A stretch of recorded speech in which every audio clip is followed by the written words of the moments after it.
Reikia turėti labai lakią fantaziją teigiant, jog Lietuvoje yra grėsmė demokratijai ar pareikšti, kad bandoma užgrobti nacionalinį transliuotoją. Ši rezoliucija yra akivaizdus kišimasis į šalies vidaus politiką. Keli faktai. Valstybės kontrolė atlikus LRT auditą buvo nustatyti sisteminiai ir esminiai pažeidimai. 24 metais beveik 90% programų sukūrimo ir gamybos pirkimų LRT vykdė neskelbiamų apklausų būdu.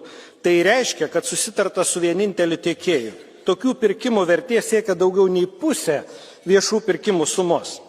Kalbam apie žodžio laisvę, tačiau už kritiką buvusios vyriausybės ministrei LRT buvo nubaudusi žurnalistą, kuris savo tiesą turėjo įrodinėti teisme.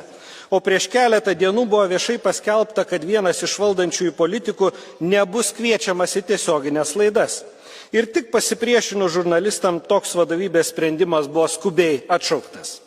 Generalinė direktorė viešai pareiškė, kad aukščiausiasis LRT valdymo organas, taryba, siekia užvaldyti LRT. Įsiklausykit, tie, kam direktorė yra atskaitinga, yra kaltinami užvaldymu.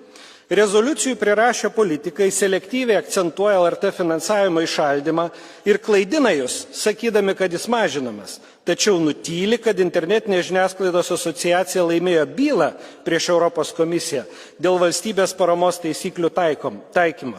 Sąmoningai nutyli, kad pirminius siūlymus dėl finansavimo modelio pakeitimo pateikė tie patys politikai, kurie tuos sprendimus šiandien kritikuoja.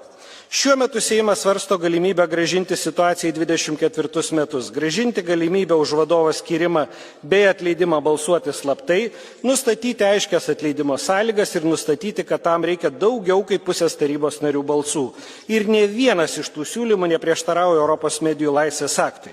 Nesileiskit kvailinami. Lietuviai demokratiją ir laisvą žodį gebėjo apginti net rusų ir sovietų okupacijos laikais. Ir leftistiniai skundikai Europos parlamente tam nėra reikalingi. Dėkoju.